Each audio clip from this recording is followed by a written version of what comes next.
그들은 예수께서 살아나셨다는 것과 마리아에게 보이셨다는 것을 듣고도 믿지 아니하니라. 그 후에 그들 중 두 사람이 걸어서 시골로 갈 때에 예수께서 다른 모양으로 그들에게 나타나시니 두 사람이 가서 남은 제자들에게 알리었으되 역시 믿지 아니하니라. 그 후에 11 제자가 음식을 먹을 때에 예수께서 그들에게 나타나사 그들의 믿음 없는 것과 마음이 완악한 것을 꾸짖으시니 이는 자기가 살아난 것을 본 자들의 말을 믿지 아니함일러라. 또 이르되 너희는 온 천하에 다니며 만민에게 복음을 전파하라. 믿고 세례를 받는 사람은 구원을 얻을 것이요 믿지 않는 사람은 정죄를 받으리라. 믿는 자들에게는 이런 표적이 따르리니 곧 그들이 내 이름으로 귀신을 쫓아내며 새 방언을 말하며 뱀을 집어 올리며 무슨 독을 마실지라도 해를 받지 아니하며 병든 사람에게 손을 얹은즉 나으리라 하시니라. 주 예수께서 말씀을 마치신 후에 하늘로 올려지사 하나님 우편에 앉아 계시니라. 제자들이 나가 두루 전파할세 주께서 함께 역사하사 그 따르는 표적으로 말씀을 확실히 증언하시니라. 아멘. 네, 오늘 성경의 내용을 보면서 좀 고민되는 부분들이 군데군데 있었어요. 그러면서 저도 역시 이 말씀의 텍스트를 가지고 제 안에서 그 해석된 말씀인 거죠. 그동안 예수님이 어떤 행적을 오셨나? 그리고 성경에서 앞뒤를 봤을 때 구약 성경에서 이렇게 얘기했었는데 이거는 그럼 거기에 부합하는가? 이 여러 조합을 통해서 가장 이게 정황적으로 하나님의 진의겠구나 라는 부분을 해석해서 저도 여러분들에게 전달을 하는데 이 기록자들 역시 성령의 감화 감동으로 기록했다라고는 하지만 한편으로는 그들에게 임한 말씀에 대한 해석이 전혀 가미되지 않았다라고 할 수 없는 거죠. 그러면 하나님이 그대로 전달해 주는 거를 그냥 받아 쓴 거냐? 그렇지 않다는 거예요. 그러려면 제가 볼 때는 하나님이 그냥 십계명에 쓰시는 게 낫고 그런 식으로 각 사람 안에서 움직이는 말씀의 그 움직임이 이 기록들에 드러나 있다는 거죠.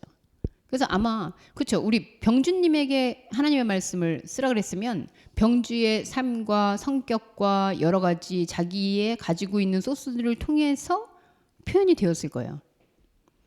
그래서 성령의 감화로 썼다 해서 우리가 가만히 그냥 있는데 막 저절로 이렇게 소위 말하는 영서 쓴다는 분들이 막 손이 움직여져서 썼습니다.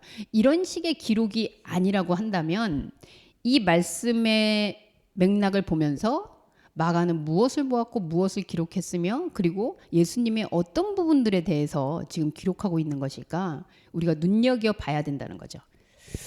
자, 그렇다면 오늘 부활의 기적이 나왔어요. 근데 부활의 기적이 놀랍지 않은 건 이미 나사로를 통해서 우린 죽은 자가 3일 만에 살아나는 걸 봤습니다. 그럼 뭐 예수님이 사흘 만에 살아났다? 몸이 다시 나타났다? 이게 뭐 대단하죠. 근데 이미 경험했기 때문에 좀 우리도 이미 그쵸 이게 대통령이 탄핵되고 막 이랬던 걸 봤었기 때문에 그리고 이제까지 온 정황이 다 있었기 때문에 뭐 그닥 그렇게 놀랍지 않잖아요. 뭘 해도 그런 것처럼 이 예수가 부활했다라는 사실이 기록에도 담담히 적혀지고 있지만 여러분께 여쭤보고 싶어요. 예수 부활이라는 게 여러분들에게는 어떤 의미인가? 예수가 부활했다. 솔직히 우리 유진님, 예수님이 부활했다. 이 생각을 해보신 적이 얼마나 되셨는지. 언제 내가 예수님이 부활했다? 예수 부활은 본인에게 어떤 의미? 당황스럽죠. 네. 생각 안 하고 사는 게 맞아요. 네, 뭐 이거를 막 생각하면서 미안하지만 저도 이렇게 본문을 읽을 때나 생각합니다, 여러분. 사실 저는요, 제가 죽다 살아났잖아요. 제가 죽다 살아난 것도 기억이 잘 없어요, 이제. 옛날에는 죽다 살아났으니까 그냥 감사하며 살아야지. 뭐 한때는 막 그런 마음도 있었던 것 같아. 근데 이제 살아온 시간이 또 오래되다 보니까 그냥 내가 죽다 살아났지 해도 뭐 마음이 막 이렇게 울림이 있다는 전혀 안 그래요. 하물며 예수님이 부활하셨다? 뭐 우리 너무 잘 알고 있는 사실이어가지고 이 죽었다 살아났다 뭐 예수님을 오늘 예수님이 그 부활하신 예수님이 내 눈앞에 오면 나는 알아볼 건가? 뭐 이런 생각도 들고요. 자, 그 당시에 이 11절, 12절, 13절 오늘 말씀에서 저는 이들이 보여주는 모습이 뭐 아주 특별하지도 물론 조금 괘씸한 건 있지만 그건 자연스러운 행동이 아니었나? 눈으로 죽음은 목격을 했죠. 예수가 십자가에서 달려서 그렇게 죽는 것을 보고 어쨌든 다 뿔뿔이 흩어졌던 사람들인데 이 본문에는 안 나타나 있지만 마리아의 소식을 듣고 베드로도 가서 빈 무덤을 봤고요. 근데 그런 정황에도 불구하고 지금 네 예수님이 다시 살아났다는 사실에 대해서 전혀 믿지 않는, 이미 자기들 마음속에 예수는 완전히 그냥 지워진, 그리고 그분을 떠올리는 건 왠지 내가 저기에 거기 예수님 살아났다라는데 투표하러 들어가면 안 될 것 같은, 그래서 지금은 거리를 둬야 내가 조금 안전할 것 같은 그런 정황 속에 있는 사람들이라고 생각했을 때 예수님이 마리아에게 보이셨다? 그것도 안 믿고, 또 예수님이 여기 아마 다른 본문에서는, 다른 복음서에서는 엠마오의 제자들 뭐 이렇게 얘기하는데 다른 제자들한테 보였는데 그들이 봤다는 말에도 믿지 않고, 그래서 이제 그 후에 11제자가 지금, 네, 그러면 11제자면은 다 있는 자리예요. 가룟 유다는 이미 죽었고, 그때 나타나서 예수님이 나타나서 얘기를 하시는데 저는 요 대목이 제일 좀 의아했던 부분이에요. 그들의 믿음 없는 것과 14절에 보면 그들의 믿음 없는 것과 마음이 완악한 것을 꾸짖으시니 이는 자기가 살아난 것을 본 자들의 말을 믿지 아니함일러라. 예수님이 이렇게 현상으로 자기가 다시 살아난 것에 대해서 꾸짖고 짜증을 내시면서 너네 어떻게 내가 살아났다는 사실을 안 믿을 수가 있니? 이런 얘기를 했다는 게 저는 이게 예수님 맞나? 좀 이런 의아함이 있긴 했어요. 자, 심지어 마음이 완악한 것을 꾸짖었다. 우리 인선님 어떻게 예수님이 다시 살아나셨다. 지금 얘기하면 뭐 이렇게 감흥이 막 이렇게 있습니까? 주님이 살아나셨습니다. 마음이 완악한 것 같아요. 예수님이 주는, 그래서 그냥 문자 그대로 이해해 보려고 하는 시도에서는 예수님이 죽기 전에 많이 말씀하셨잖아요. 나 죽을 거야. 그리고 사흘 다시 살아날 거야. 그렇게 말씀을 할 때에도 전혀 이 제자들은 그냥 귓등으로 흘린 거죠. 여러분 혹시라도 우리 중에, 뭐 우리는 안 그러겠습니다만, 지금 제자들 중에 마리아나 아니면 엠마오로 그냥 귀향하다가 예수님이셨구나 하고 부지런히 돌아와서 말을 하면서 우리가 예수와 함께 있었다 이러면, 적어도 그 얘기를 우리가 12제자여서 듣는다면 가만히 있어봐, 진짜 그럴 수도 있나? 아 그래, 예수님이 사흘 만에 살아난다고 하지 않았어? 아니 이런 의심이라도 해야 되는 거 아니에요? 안 그런가요? 이 사람들이 괜히 와가지고 지금 실없는 소리를 할 시국이 아니잖아요. 뭐 와가지고 마리아도 그렇고 평소 마리아의 어떤 행실이나 뭐 이런 것들을 추측해 보건데 갑자기 안 그러면 미쳤다고 생각했을까요? 예수님을 좋아하더니 이제 완전히 환영이 보이는구나 이랬을까? 그럼 이들이 이렇게 얘기를 했을 때에는 예수님이 진짜? 그러면서 자기네들끼리 의논을 하고 예수님이 우리한테 뭐라고 얘기하셨지?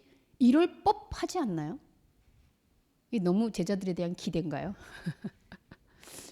여러분들이라면, 저는 만약에 우리가 그랬더라면 저는 그런 의심을 서로 좀 해보지 않을까라는 생각은 들어요. 그런데 이들이 전혀 그러지 않았다. 자, 그럼 조금 더 이 마음을 이제 가늠을 해보기 위해 지난주 설교가 십자가의 기적이었는데 백부장 그리고 아리마대 사람 요셉이었어요. 근데 뭐 결론을 얘기하자면 그들은 예수가 죽는 순간에 하나님의 아들이었구나, 이분이 진짜 하나님이시구나, 이분이 진짜 메시아구나 라는 걸 고백했다는 거죠. 그럼 그들은 똑같은 현상을 안 봤을까요? 그래서 그들에게 있어서는 예수 그리스도 현상으로 이 사람 어떤 분일까? 기적을 일으키고 표적을 일으키고 이러는 분 하나님이 맞나? 하나님이 보내신 분이 맞나? 메시아인가? 의심하던 마음이 오히려 예수가 십자가에서 죽음으로 인해서 그 안에서 그분이 진짜 메시아였구나. 이미 그때 그들의 안에서 부활했다. 이렇게 말씀을 드렸어요. 이방인이라고 할 수 있는 백부장, 그리고 유대 종교 지도자, 존경받는 종교 지도자, 만약에 예수를 시인하면 이단으로 몰릴 수 있는 그런 자기가 가진 거를 다 포기해야 하는 그런 상황에 놓인 사람이 예수가 정말 하나님의 아들, 그리고 이분은 진짜 메시아였구나 라는 고백이 있었던 걸 생각하면 이 제자들이 보여주는 모습이 얼마나 완강하게 예수 죽음을 전혀 부활을 기대하지 않고, 그리고 예수가 내 눈앞에 혼자 있을 때 나타나지 않는 한, 그리고 나한테 지금 여러 명이 나타나서 이러지 않는 한 우리는 믿을 수 없다. 굉장히 완곡한 태도잖아요. 그럼 이 차이가 왜 일어나는 걸까? 이들은 내내 쫓아다녔고, 그래서 예수를 알아봐도 이들이 먼저 알아볼 것 같은데 다시 돌아온 예수에 대해서, 그러고 보면 어쩌면 이들에게는 예수가 차라리 오지 않으면 좋겠다라는 생각이 있는 걸까? 라는 의심이 들 정도예요.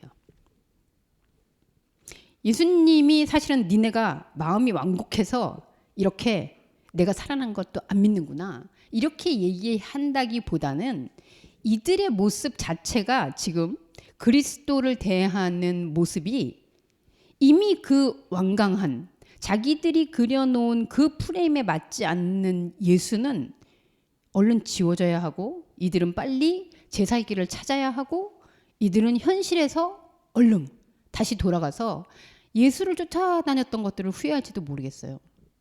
그런 상태에 있지 않나? 라는 걸 추측하는 거죠. 그래서 완악함이 드러났다, 이들이 그렇게 안 믿는 게 나쁘고 못됐다 이게 아니라 그들의 마음이 백부장이나 요셉처럼 예수가 사라지는 순간 그동안 예수가 했던 말씀이 맞는 말씀이었구나 라는 것과 동시에 부활이 그 내면에서 이미 예수의 말씀의 존재로서의 예수가 다시 살아난 그 경험을 볼 때 이들은 전혀 그 안에서 말씀의 존재인 예수가 존재하고 있지 않다는 거죠. 그래서 어떤 이야기를 들어도 이들은 현실의 눈에서 예수가 눈앞에 있냐 없냐, 그리고 만약 예수가 돌아왔는데 아무것도 더 이상 이제 해주지 않는다, 그럼 이들은 그 예수를 안 믿을지도 모르겠어요. 그런 상태의 모습이 그냥 그 완악함이 드러나 있다. 그러니까 못됐다 이게 아니고 그들의 마음 상태가 처음부터 그랬던 거예요. 결론은 현상적으로 예수를 붙잡고 쫓아갔던 사람들은 현상 예수가 사라지니까 그게 그 기반이 송두리째 없어져 버리는 거예요.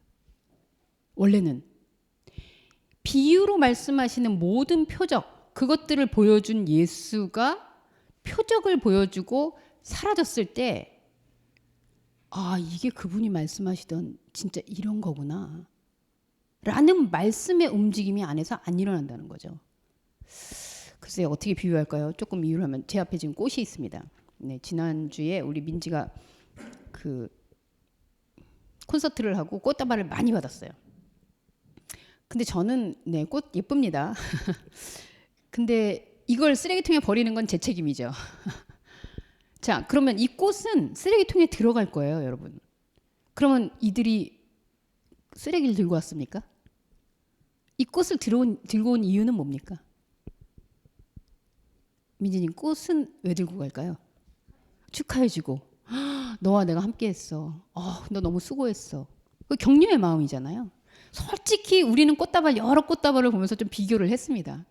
이건 좀 나이 든 분들이 가져왔나 보다. 이 감각이 꽃다발의 그 색깔만 봐도, 이 조합만 봐도 이건 좀 세련됐는데. 그러면 꽃다발의 어떤 외형에 따라서 그들의 마음이 다릅니까? 아니잖아요. 그럼 이 꽃다발이 결국은 죄송합니다. 다음 주에는 이제 없어질 거예요. 제가 다 정리해서 버릴 거예요. 그럼 이걸 버리고 나면 그들이 축하했던 그 격려의 마음, 함께했던 마음 없어집니까? 아니잖아요. 외형은 이게 비싼 꽃이냐, 빨간 꽃이냐, 파란 꽃이냐, 무슨 꽃이냐 얼마든지 다르게 나타날 수 있어요.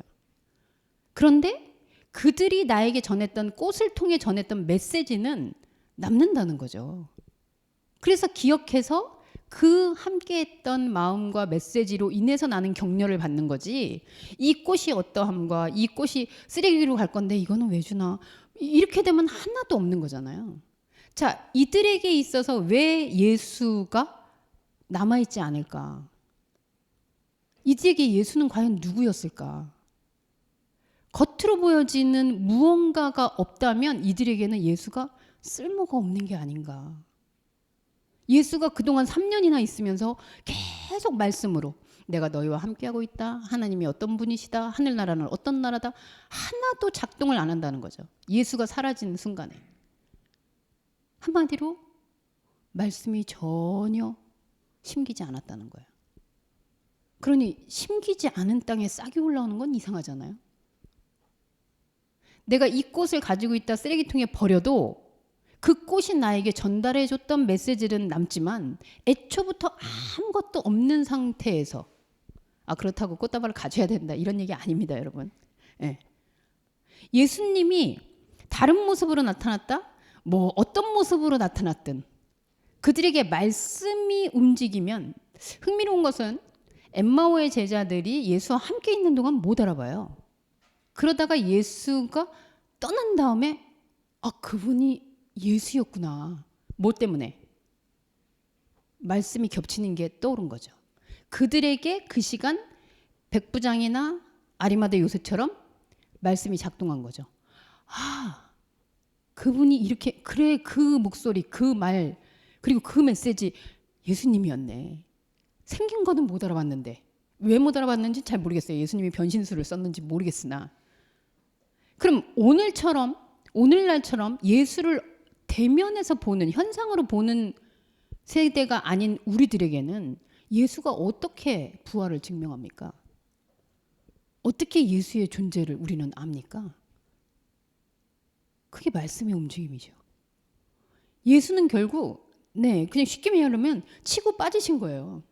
우리 안에 있는 말씀의 존재성이 움직이도록 그것을 작동시키는 것을 다시 회복시키시고 그 안에 그게 여전히 우리 안에 있음을 같이 교감하시고 그리고 현상은 지워지는 거죠.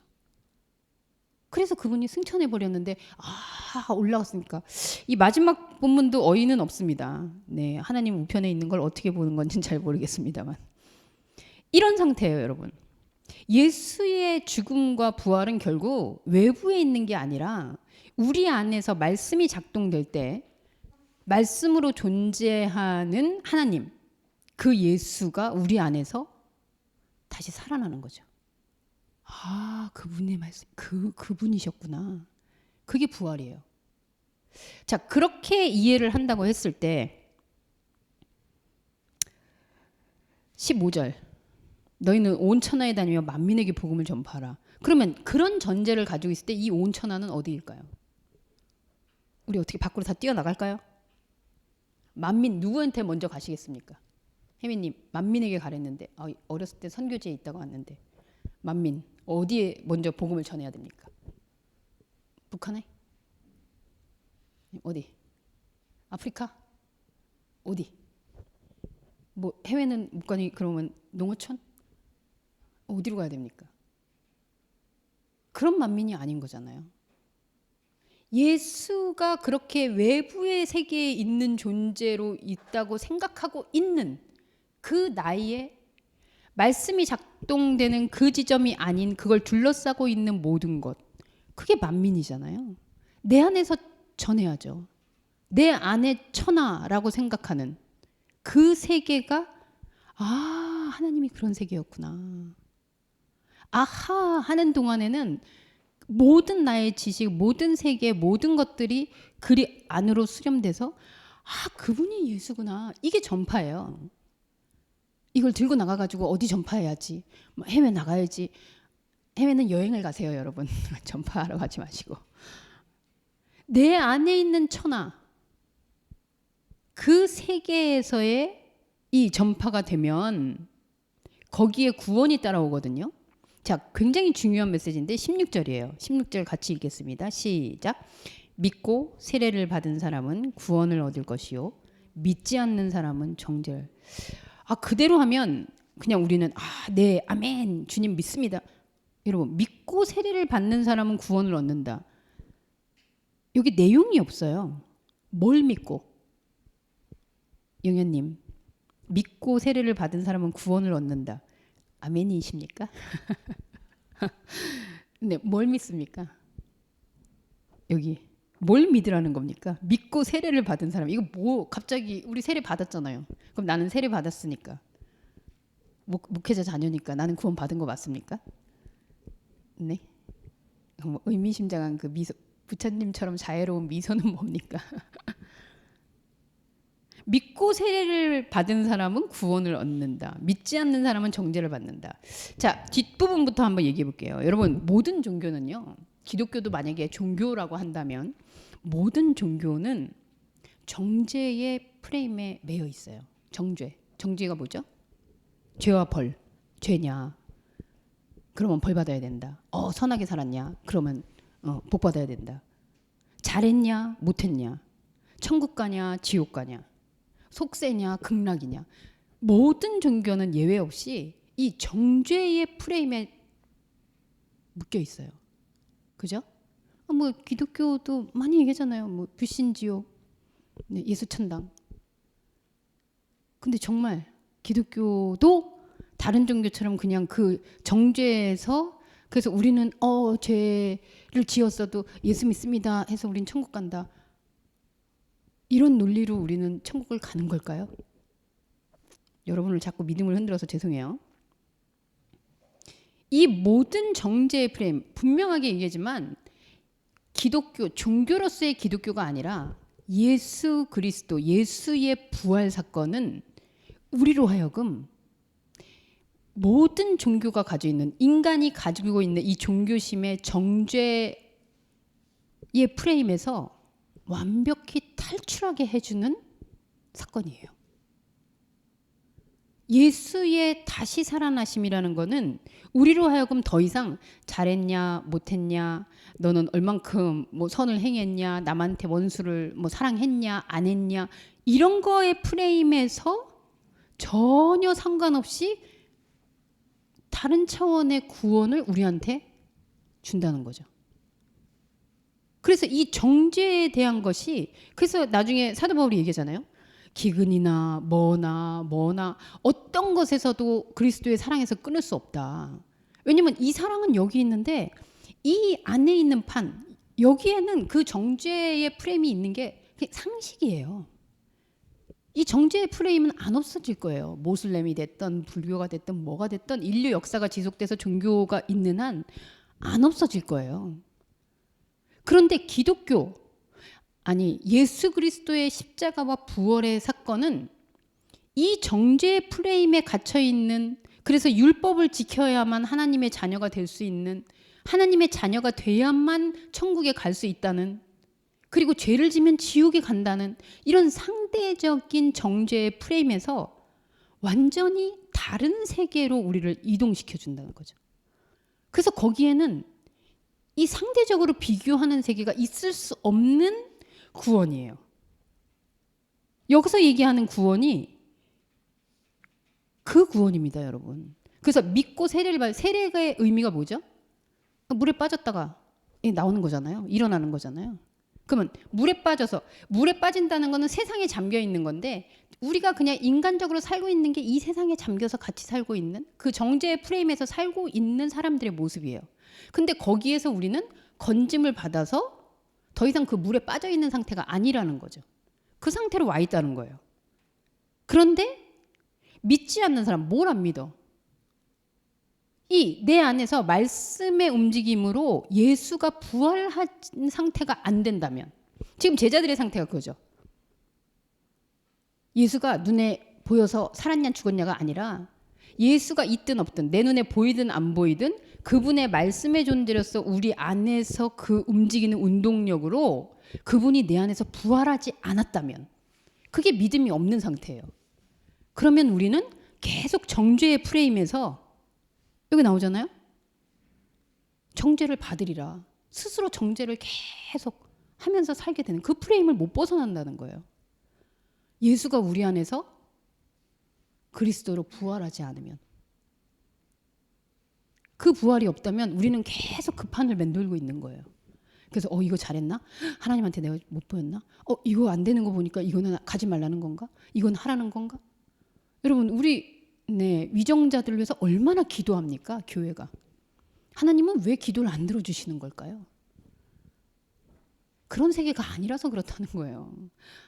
하나님한테 기도한다고 대통령이 훌륭해지면 저는 진짜 지성이면 감천이라고 매일 기도하겠어요, 여러분. 그런 세계가 아니라는 거예요. 기도하면 되고 덜 하면 안 되고 뭐 하면 되고 뭐 하면 안 되고 전혀 이런 세계하고 상관없는 세계에 그리스도가 부활하신 생명이 나와 관계를 맺고 있다는 사실. 그게 구원이라는 거예요. 여러분 반갑지 않습니까? 다행이지 않습니까? 그러면 그 뒤에 있는 건 뭐예요? 이렇게 얘기하거든요. 12절에. 이 헷갈리게 이렇게 다 기록이 돼 있어가지고 믿는 자들. 자, 그러면 이렇게 차원이 완전히 다른 세계에 있다라고 합시다. 그리고 여기는 정죄의 프레임에 있던 것들이 다 돌고 있는 판이에요. 근데 내가 여기에 이제 가버렸어요. 더 이상 여기에는 관계가 없어. 자, 그러면 거기서 귀신을 쫓아내는 거, 새로운 언어를 말하는 거, 그러니까 새로운 말이 생기는 거죠. 그리고 뱀을 집어올리는 거, 독을 마시는 거, 병든 사람. 자, 여러분들 원하는 해결되지 않는 인생의 문제 하나씩 얘기해 보세요. 인사님, 뭐가 제일 괴로우십니까?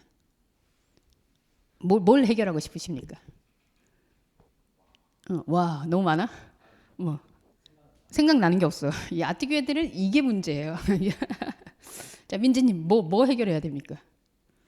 네, 뭘 해결해야 돼요? 정말 다 도사들만 만났어. 자, 한마디로 얘기해서 그동안 예수님, 하나님, 신이라고 부르는 자에게 우리가 기대하고 있었던 거. 내가 어려움 당하면요? 내가 해를 입게 되면요? 나 진짜 나 미쳤나 봐. 나 귀신 들렸나 봐. 이러는 건요. 그럼 저 사람이 나한테 그렇게 빚 안 갚는 건요? 우리 먹고 사는 거는요? 직장은요? 시험 보는 거는요? 나 공부하는 거는요? 명예는요? 권력은요? 모든 것. 한마디로 성경에서 얘기하는 이 모든 것이 자유로워지는 거예요. 이 모든 것에서 다른 차원에 있는 구원이에요.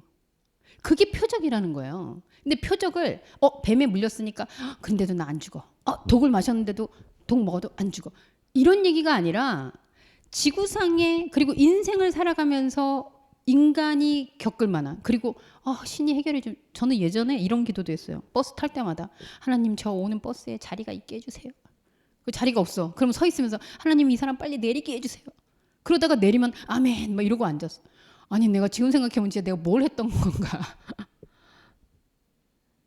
여러분 이 세상에 그 성경이 얘기잖아요. 너희는 먼저 그의 나라와 그의 의를 구하라. 그러면 이 모든 것을 다 해결해 주겠다가 아니라 이 모든 것이 이거하고 전혀 상관이 없는 거구나. 더 이상 내가 비교할 일이 아니구나. 이렇게 자유해진다는 거예요.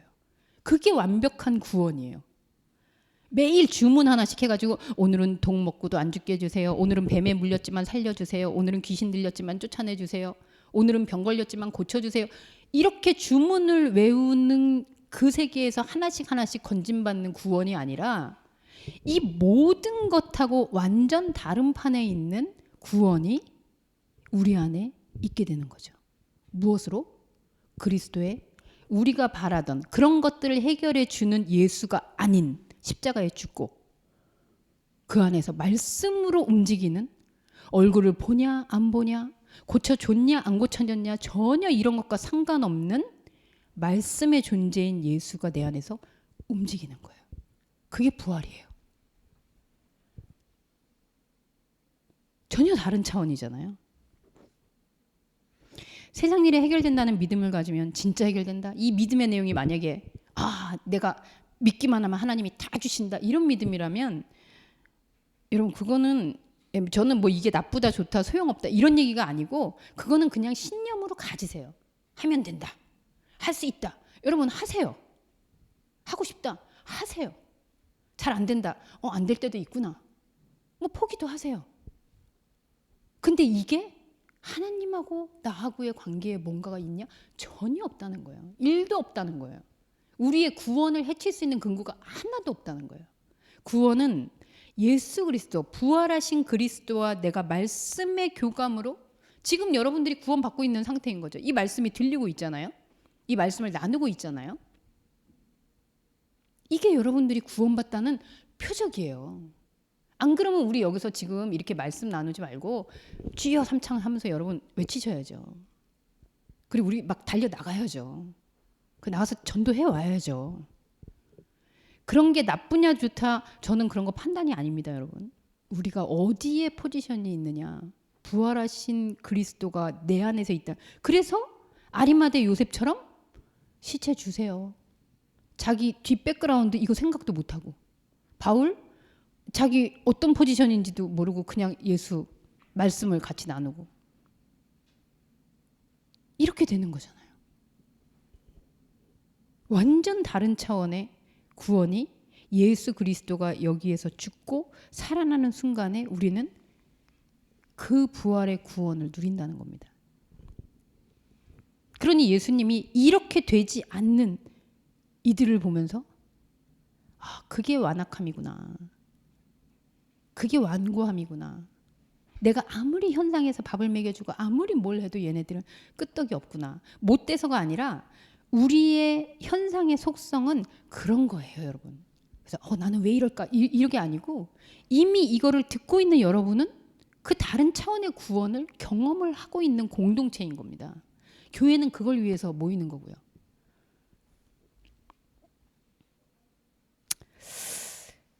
정리를 해볼까요? 14, 15절이 참 답답스럽습니다.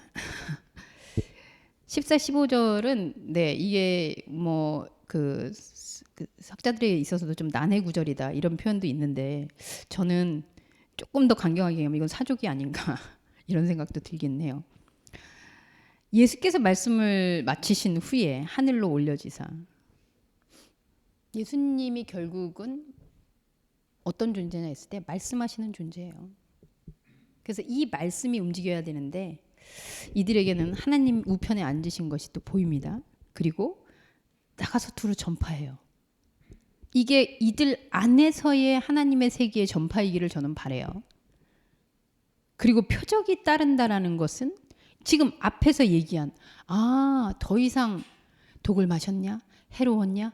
어떻게 됐냐? 안 됐냐? 이런 것들이 전혀 필요가 없어지는 표적. 이 표적이기를 바라요. 그렇지 않다면 제자들은 또다시 하나님의 말씀의 세계, 부활하신 그리스도의 세계를 현상에다 내려앉히게 되는데 사도행전의 기록을 볼 때 다분히 현상으로 내려앉는다라는 생각이 듭니다. 그러면 이제 저한테 그랬죠. 그러면 예수 제자들이 실패라는 겁니까? 여러분 성경은 성공담의 얘기가 아니에요. 예수님이 12제자 가룟 유다 죽었으니 한 명 더 뽑아라 그러지도 않는데 또 막 채우잖아요. 성경은 하나님을 믿고 성공했다라는 성공론에 대한 인생 교훈서가 아니에요. 인간은 그렇게 살 수밖에 없구나. 그런데 그 중에 에녹이 나오는구나. 그 중에 모세가 나오는구나. 그 중에 이 12제자의 제 끝에가 바울이라 그랬잖아요. 어떻게 보면 정말 저도 그럼 목사는 늘 말씀을 묵상하면서 계속 말씀을 하냐. 아니에요, 여러분. 그렇게 한다고 말씀이 뭐 그렇게도 아니고. 그런데 우리에게서 이렇게 현상의 세계들이 해제되면서 이렇게 말씀이 문득문득 스치듯 그 안에서 확인되는 것들. 이거는 늘 밥 먹듯이 되는 일은 아닙니다. 우리는 밥 먹는 일이 훨씬 많아요. 일해야 되고요. 공부해야 되고요. 가르쳐야 되고요. 가서 돈 벌어야 되고요. 이런 일들이 그냥 제자들의 삶이에요, 여러분. 우리는 인간 제자로서 그런데 그리스도와 연관을 맺으면서 그런데 하나님은 무엇을 해주시냐? 너희들이 그렇게 먹고 살고 힘들고 혹은 잘되고 성공하고 하는 여기서 나를 찾지 않아도 된다. 그것과 상관없이 나는 너희와 말씀의 존재로 계속 연결되어 있다. 이게 구원이거든요. 그게 훨씬 더 큰 구원이 아닙니까? 우리는 그런 믿음을 가진 자들이에요. 부활은 우리에게 그렇게 역사하는 거예요.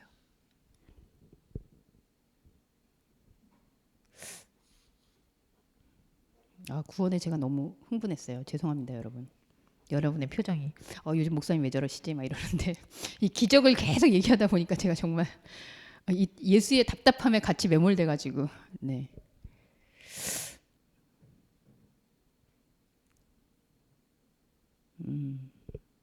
여러분 제자들의 변화, 축복, 소원 성취. 예수 잘 믿으면 성격 변하나요? 뭐 그건 상관없다고 봐요. 네, 안 변합니다, 여러분 잘. 근데 문제는 하나님이 이 세상의 어떤 것으로 우리를 정죄해서 하나님과 관계 있냐 없냐, 하나님의 자녀냐 아니냐 이렇게 판단할 수 없다는 거예요. 스스로 그렇게 정하셨다는 거예요. 그게 우리하고 맺은 언약이잖아요.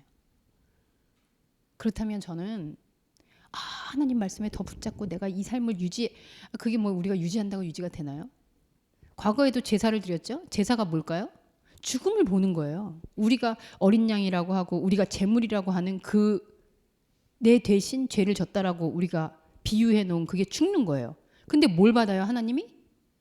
냄새, 연기, 안 보이는 거잖아요. 사라지는 걸 받는 거예요. 그래서 우리도 말씀으로 듣고 결국은 그 말씀의 언어, 껍데기조차 없어질 때 하나님이시구나. 그분이 그리스도구나. 뭐라고 표현할 수 없지만 없어지는 순간 그분이 고백되어지는 거예요. 어렵다라고 생각할 수 있는데 우리의 삶 속에 얼마나 많은 비유들이 있습니까, 여러분? 네, 정말. 저는 이 하나님의 세계, 이 다른 차원으로 여러분들을 이끄시고 그 세계에서 전혀 방해받지 않는 세계에서 여러분들과 말씀의 존재로 도킹하고 있는, 이 연결하고 있는 그 하나님의 세계를 부인하는 완곡한 사람들이 되지 않기를 바랍니다. 그래서 예수님이 내 이만한 믿음을 본 적이 없구나. 커서가 아니라 그거를 늘 기대하고 있는. 그래서 이 모든 것을 다 해결해 줄 테니 너 요것만 해가 아니라 이거를 알았더니 이 모든 것이 내 삶에 방해되지 않는 그 자유함, 참 자유를 누리는 그런 삶의 부활의 생명체로 살아가는 저와 여러분들이 될 수 있기를 소원합니다. 기도하겠습니다. 하나님, 예수님이 어떤 모습으로 오시든 우리는 못 알아본다는 것을 고백할 수밖에 없습니다. 남자냐, 여자냐, 흑인이냐, 백인이냐, 아니면 아시아인이냐, 유럽인이냐. 어떤 모습으로 와도 내가 기대하고 있는, 내가 그림을 그리고 있는 예수에 부합하지 않을 거라는 걸 너무 잘 압니다. 그래서 하나님이 말씀으로 존재하신다는 사실이 우리에게 복음입니다. 땅의 흥망성쇠에 하나님의 말씀을 쏟아버리는 그런 유출의 상태가 되지 않도록 하나님의 말씀이 계속해서 진리의 말씀으로 부딪혀서 예수 그리스도와 함께 아멘을 외칠 수 있는, 세상에서 내가 그걸 믿어야만 한다는 당위성이 아니라 그 말씀 안에서 예수 그리스도가 정말 그리스도였구나, 이렇게 고백되어지는 참 부활의 생명체가 될 수 있는 은혜를 주셨는데 그 은혜를 쏟아버리는 저희들이 되지 않게 하여 주옵소서. 부활의 주를 만나고도 그것이 무슨 의미인지 알지 못했던 제자들의 모습이 우리 안에도 있습니다. 그런데 하나님이 그것을 판단하지 아니하시고 나도 모르게 부딪히는 이 말씀의 존재의 세계에서 하나님과 교감하고 있다는 그 사실을 또 일깨워 주시니 그 말씀에 의지해서 믿음으로 구원을 살아가는 저희들 되게 하여 주옵소서. 예수님의 이름으로 기도합니다. 아멘.